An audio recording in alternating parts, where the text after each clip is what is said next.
పేదలకు చుట్టం భూభారతి అని మంత్రి పొంగులేటి శ్రీనివాసరెడ్డి అన్నారు. 9 నెలలు మేధోమథనం చేసి ఈ చట్టాన్ని రూపొందించామని తెలిపారు. భవిష్యత్తులో ఏ రైతుకు ఇబ్బంది రాకుండా దీన్ని తయారు చేశామన్నారు. కామారెడ్డి జిల్లా లింగంపేట్ మండలం షెట్పల్లిలో భూభారతి అవగాహన సదస్సులో మంత్రి పాల్గొన్నారు.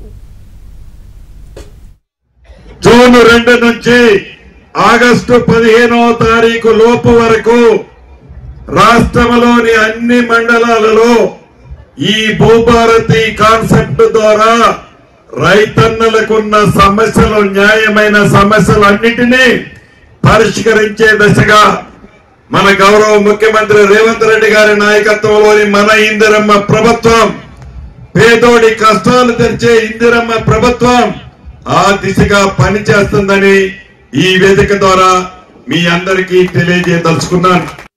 ఆర్థిక పరిస్థితి 8,19,000 కోట్ల అప్పు చేసి ఆనాటి ప్రభుత్వం వెళ్లిపోయినా ఇచ్చిన ప్రతి హామీని తల తాకట్టు పెట్టైనా పేదవాడి ముఖంలో చిరునవ్వు చూసే దాంట్లో, రైతన్నకి అండగా ఉండే దాంట్లో, ఆడబిడ్డలని హక్కున చేర్చుకునే దాంట్లో, నిరుద్యోగ యువతకు ఇచ్చిన మాటను నెరవేర్చే దాంట్లో ఇందిరమ్మ ప్రభుత్వం ఒక్క అడుగు కూడా వెనక్కి వేయదు.